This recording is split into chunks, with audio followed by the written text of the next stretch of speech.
Ce 13 décembre 2022, soit 2 jours avant le deuxième anniversaire de la disparition de Delphine Jubilard, une reconstitution des faits a été organisée par la justice, afin de comprendre le mieux possible comment a pu se dérouler l'ultime nuit où a été vue vivante l'infirmière de Cagnac-les-Mines, Tarn, et maman de Louis, 7 ans, et Elia, 3 ans. Aucune scène de crime et aucun corps n'ont été retrouvés pour l'heure, mais pour l'accusation, beaucoup d'éléments sont à charge sur Cédric Jubilard, père des enfants de la victime et avec qui elle était sur le point de divorcer. Elle espérait même s'installer avec son amant.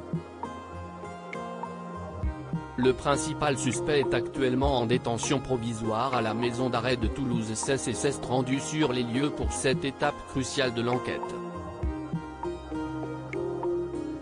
Le Point, à travers la plume de la spécialiste police-justice Valentine Arama, revient sur ce moment capital de l'enquête.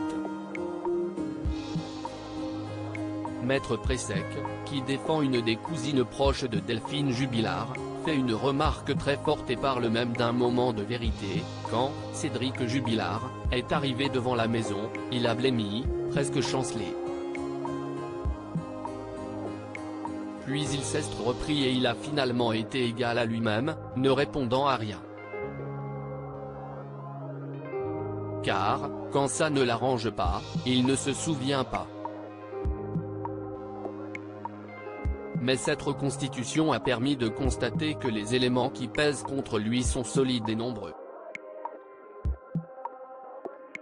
L'avocat de l'oncle et de la tante de Delphine Jubilard, Maître Batik, estime de son côté que Cédric Jubilard n'a apporté aucune explication convaincante sur les déclarations de Louis, sur les lunettes fracassées et retrouvées éparpillées. En effet, son fils est un témoin oculaire de la dispute de ses parents dans la maison lors de cette nuit fatidique, tandis qu'une expertise des lunettes de la disparue montre qu'elles ont été cassées par une force extérieure.